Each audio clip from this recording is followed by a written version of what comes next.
Hi friends, welcome back to my channel.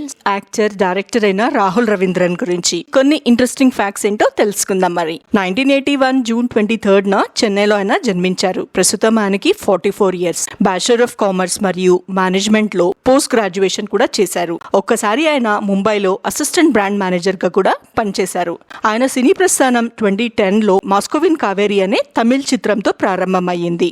విన్మింగ్లిన్ 2012లో వచ్చిన ఈ సినిమాలో సెరిబ్రల్ పాలసీ ఉన్న వ్యక్తి పాత్రను అద్భుతంగా ఆయన పోషించారు. తెలుగు చిత్రంలోకి ప్రవేశం అందాల రాక్షసి 2012లో వచ్చిన ఈ సినిమాతో ప్రారంభించారు. పవర్ రేంజర్స్, ఎస్పీడీ మరియు మిక్స్ ఫోర్స్ వంటి డబ్బింగ్ కార్యక్రమంలో కూడా ఆయన వాయిస్ ఆర్టిస్ట్ గా పనిచేశారు. డైరెక్టర్ గా తొలి సినిమా చీలాసౌ 2018లో వచ్చింది. దీనికి జాతీయ అవార్డు ఉత్తమ స్క్రీన్ ప్లే విభాగంలో లభించింది. ఆయన సింగర్ అయిన చిన్మయి శ్రీప్రదను 2014లో వివాహం చేసుకున్నారు. రాహుల్ తమ్ముడు రోహిత్ ఒక ప్రొఫెషనల్ ఫోటోగ్రాఫర్. 2024లో బాలీవుడ్ లో జిగ్రా చిత్రంతో తన హిందీ తెర ప్రయాణాన్ని ప్రారంభించారు. ఇలాంటి మరిన్ని ఇంట్రెస్టింగ్ ఫ్యాక్ట్స్ కోసం సబ్స్క్రైబ్ టు మై ఛానల్.